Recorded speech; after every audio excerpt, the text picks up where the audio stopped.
Chapitre 22. Bonjour, dit le petit prince. Bonjour, dit l'aiguillère. Que fais-tu ici, dit le petit prince. Je trie les voyageurs par paquet de 1000, dit l'aiguillère. J'expédie les trains qui les emportent, tantôt vers la droite, tantôt vers la gauche. Et un rapide illuminé, grondant comme le tonnerre, fit trembler la cabine d'aiguillage. Ils sont bien pressés, dit le petit prince. Que cherche-t-il ? L'homme de la locomotive l'ignore lui-même, dit l'aiguillère, et gronda en sens inverse un second rapide illuminé. Ils reviennent déjà ? Demanda le petit prince. Ce ne sont pas les mêmes, dit l'aiguilleur, c'est un échange. Ils n'étaient pas contents, là où ils étaient ? On n'est jamais content là où on est, dit l'aiguilleur. Et gronda le tonnerre d'un troisième rapide illuminé. Ils poursuivent les premiers voyageurs ? Demanda le petit prince. Ils ne poursuivent rien du tout, dit l'aiguilleur, ils dorment là-dedans, ou bien ils bâillent. Les enfants seuls écrasent leur nez contre les vitres. Les enfants seuls savent ce qu'ils cherchent, fit le petit prince.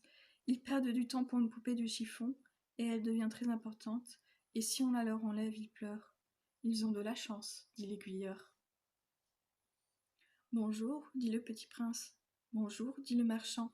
C'était un marchand de pilules perfectionnées qui apaise la soif. On en avale une par semaine et l'on n'éprouve plus besoin de boire. Pourquoi vends-tu ça ? Dit le petit prince. C'est une grosse économie de temps, dit le marchand. Les experts ont fait des calculs. On épargne 53 minutes par semaine. Et que fait-on de ces 53 minutes ? On en fait ce que l'on veut. Moi, se dit le petit prince, si j'avais 53 minutes à dépenser, je marcherais tout doucement vers une fontaine. Nous en étions au 8e jour de ma panne dans le désert, et j'avais écouté l'histoire du marchand en buvant la dernière goutte de ma provision d'eau. Ah, dis-je au petit prince, ils sont bien jolis tes souvenirs, mais je n'ai pas encore réparé mon avion, je n'ai plus rien à boire, et je serais heureux, moi aussi, si je pouvais marcher tout doucement vers une fontaine. Mon ami le renard, me dit-il, mon petit bonhomme, il ne s'agit plus du renard. Pourquoi ? Parce qu'on va mourir de soif. Il ne comprit pas mon raisonnement, il me répondit. C'est bien d'avoir eu un ami, même si l'on va mourir. Moi, je suis bien content d'avoir eu un ami renard. Il ne mesure pas le danger, me dis-je. Il n'a jamais ni faim ni soif. Un peu de soleil lui suffit. Mais il me regarda et répondit à ma pensée. J'ai soif aussi, cherchons un puits. J'eus un geste de lassitude. Il était absurde de chercher un puits au hasard dans l'immensité du désert. Cependant, nous nous mîmes en marche. Quand nous eûmes marché des heures, en silence, la nuit tomba, et les étoiles commencèrent de s'éclairer. Je les apercevais comme en rêve, ayant un peu de fièvre à cause de ma soif. Les mots du petit prince dansaient dans ma mémoire. « Tu as donc soif, toi aussi ?» lui demandai-je, mais il ne répondit pas à ma question. Il me dit simplement « L'eau peut aussi être bonne pour le cœur. » Je ne compris pas sa réponse, mais je me tus. Je savais bien qu'il ne fallait pas l'interroger. Il était fatigué. Il s'assit. Je m'assis auprès de lui et, après un silence, il dit encore « Les étoiles sont belles à cause d'une fleur que l'on ne voit pas. » Je répondis bien sûr, et je regardais sans parler les plis du sable sous la lune. « Le désert est beau, ajouta-t-il, et c'était vrai. J'ai toujours aimé le désert. On s'assoit sur une dune de sable, on ne voit rien, on n'entend rien, et cependant quelque chose rayonne en silence.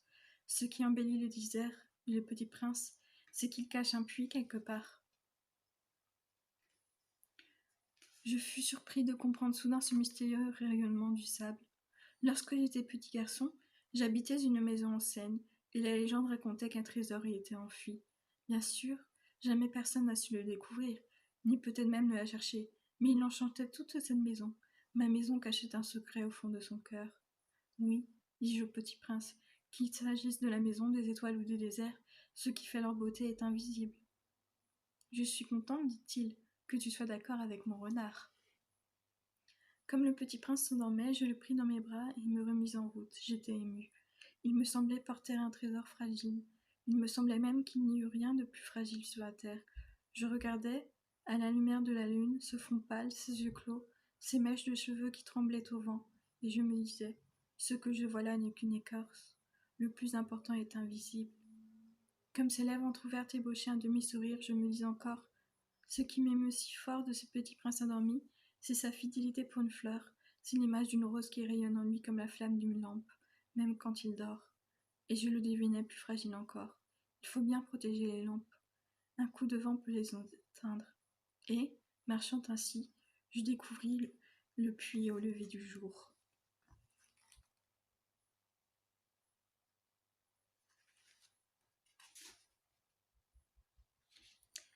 Les hommes, dit le petit prince, ils s'enfoncent dans les rapides, mais ils ne savent plus ce qu'ils cherchent. Alors ils s'agitent et tournent en rond. Et il ajouta, ce n'est pas la peine. Le puits que nous avions atteint ne ressemblait pas aux puits sahariens. Les puits sahariens sont de simples trous creusés dans le sable.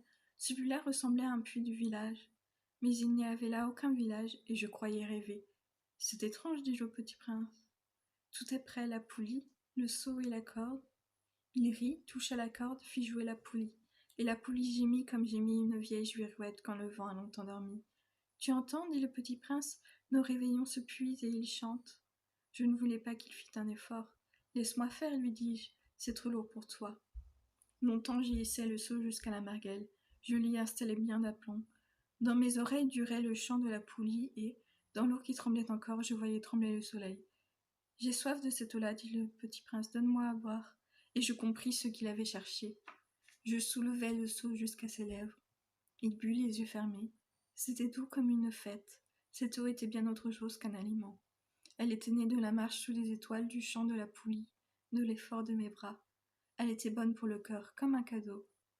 Lorsque j'étais petit garçon, la lumière de l'arbre de Noël, la musique de la messe de minuit, la douceur des sourires faisaient ainsi tout le rayonnement du cadeau de Noël que je recevais. Les hommes de chez toi, dit le petit prince, cultivent 5000 roses dans un même jardin, et ils n'y trouvent pas ce qu'ils cherchent. Ils ne le trouvent pas, répondis-je. Et cependant, ce qu'ils cherchent pourrait être trouvé dans une seule rose ou un peu d'eau. Bien sûr, répondis-je. Et le petit prince ajouta, mais les yeux sont aveugles, il faut chercher avec le cœur. J'avais bu. Je respirais bien, le sable au lever du jour est couleur de miel. J'étais heureux aussi de cette couleur de miel. Pourquoi fallait-il que j'eusse de la peine? Il faut que tu tiennes ta promesse, me dit doucement le petit prince qui, de nouveau, s'était assis auprès de moi. Quelle promesse?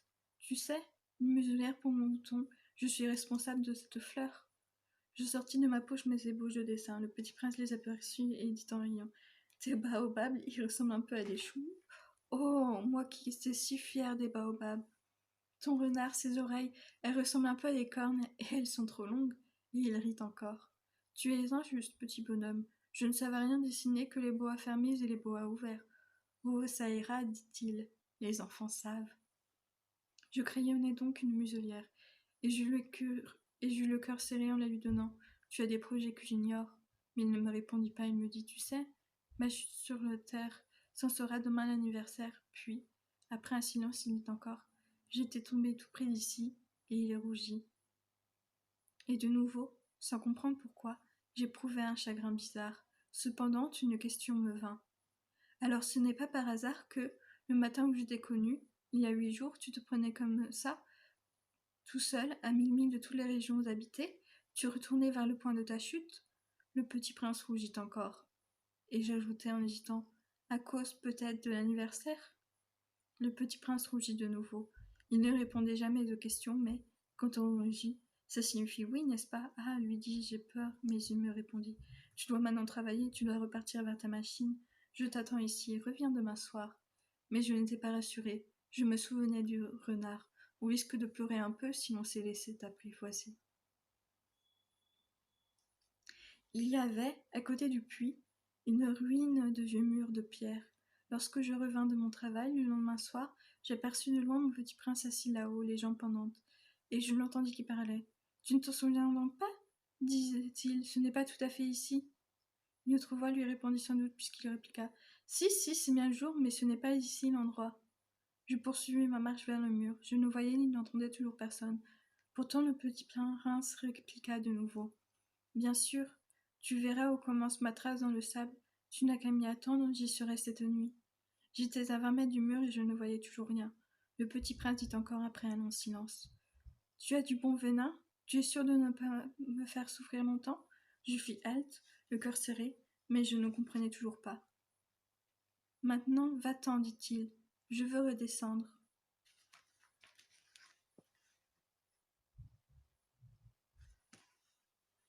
Alors j'abaissai moi-même les yeux vers le pied du mur et je fis un bond.